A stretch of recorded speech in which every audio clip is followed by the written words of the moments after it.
Hi, I'm Stuart Clayton. Welcome back to Lick Library. This is the second in the series of slap and pop lessons. In this one we're going to develop what we looked at in lesson 1, which was the basic slap and pop technique, and we're going to add some hammer-ons and pull-offs into the mix, and also look at using some trills as well. Now all of these devices are types of slur, essentially just where you strike a note once with your right hand in some way, but you get more than one note because of something you do with your left hand. A good example of this is the hammer-on. So if I just slap a C and then hammer on with my fourth finger onto the D, I've created two notes where I've just hit the string once. Okay, so that's a hammer-on. Now we're going to start off by looking at a simple slap and pop exercise that makes use of hammer-ons. This one's going to be in the key of D. So let's see what happens.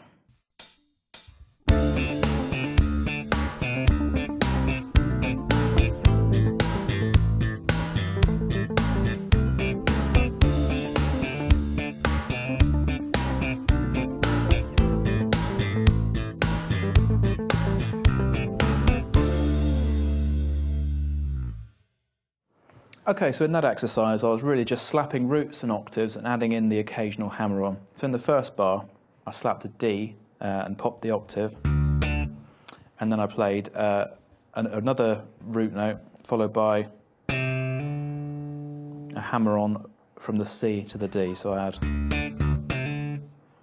And that theme continues throughout the entire exercise really, so be sure to download the music from the website so you can study that. Let's look now at another exercise that makes use of the hammer-on.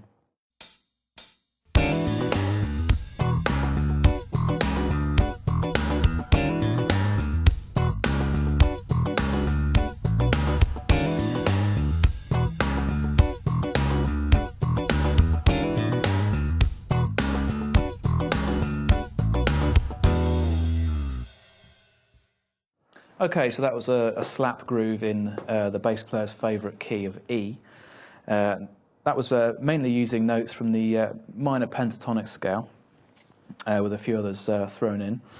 Now what I did there was I started off with a popped figure, a hammer-on from the D to the E, and then another hammer-on figure from the A to the B, another hammer-on finger for the G to the G sharp, and then finally another one from the D to the E, an octave lower.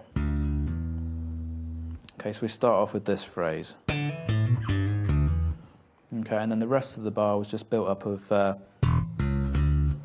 low E, a C sharp and a D.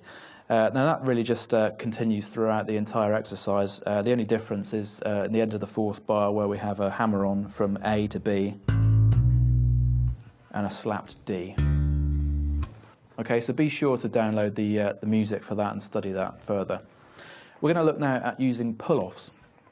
Now pull-offs are the exact opposite of hammer-ons. So for example, if I play a D and pull that off onto the C, I get two notes where I only pop the string once. Okay, now the way to perform one of these is to have the lower note fretted. So in this case I will fret the C before I do the pull-off. So when I pull the string, take my finger off, I get the sound of the C as well. Now it's important when you're doing this to not just remove your finger from the string, you need to pull the string very slightly as you do it because you want the notes to be of the same volume. If I just remove my finger, the second note will be quieter. In order to get them both at the same volume, you have to just pull slightly at the string as you pull off. You can hear that's much closer in volume. Okay, let's look at an exercise that makes use of the pull-off.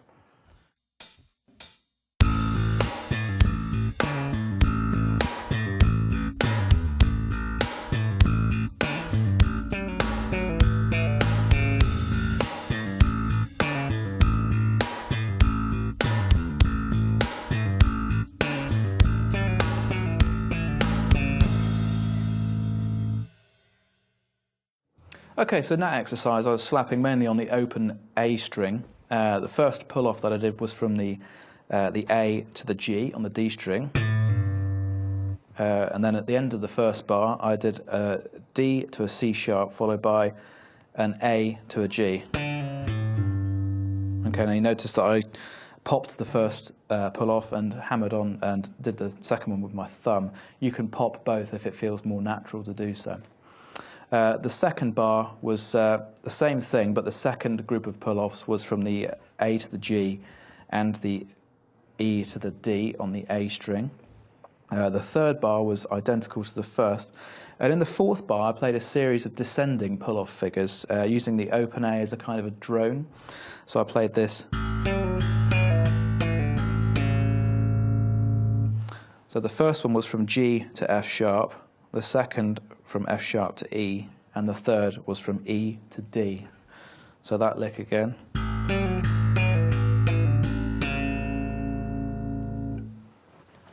Okay, so now let's move on and look at a second exercise that uses the pull-off. This one's going to be in the key of C minor, and this is going to be a little bit slower.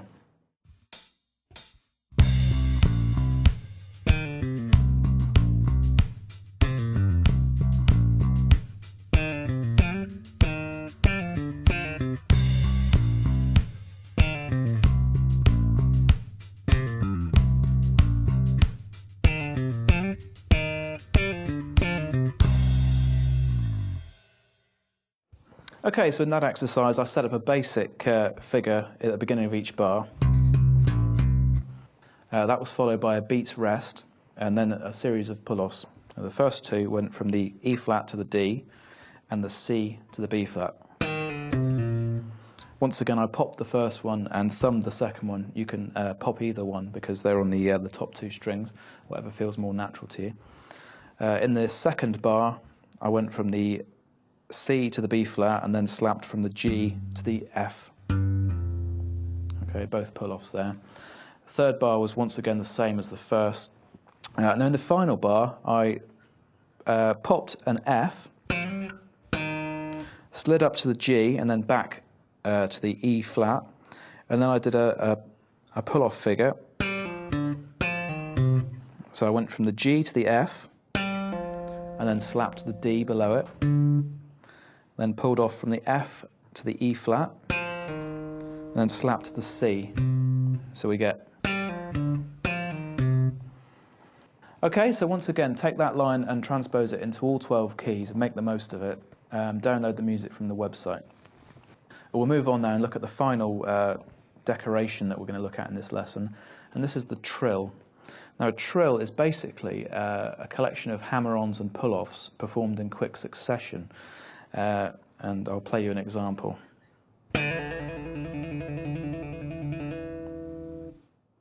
Okay, now the trill is quite a useful decoration in the slap and pop technique, and we're going to look at a couple of exercises now that make use of it.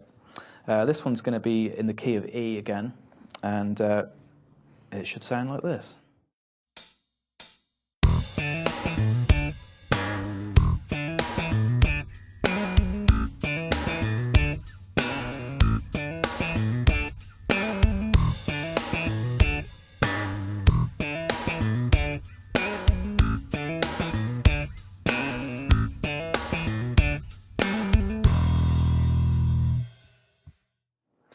Okay, so in that exercise, I set up a basic slap and pop figure using a hammer-on. And then I followed that with a trill. In the first bar, I used a G to a G sharp. And in the second bar, I used an F sharp to a G sharp, an octave higher. In the third bar, I took the same line as I started the first bar with, but I replaced the open E with an open A string, so you get this. So we've moved the whole thing into a different key. And then I performed a trill from the B to the C sharp. And then in the fourth bar, a trill from the G to the A. Okay, we're going to look now at a final bass line that makes use of the trill. This one's going to be a much sparser groove. Okay, there's going to be a lot more space involved here, and it's really going to allow the trill to shine through as a decoration.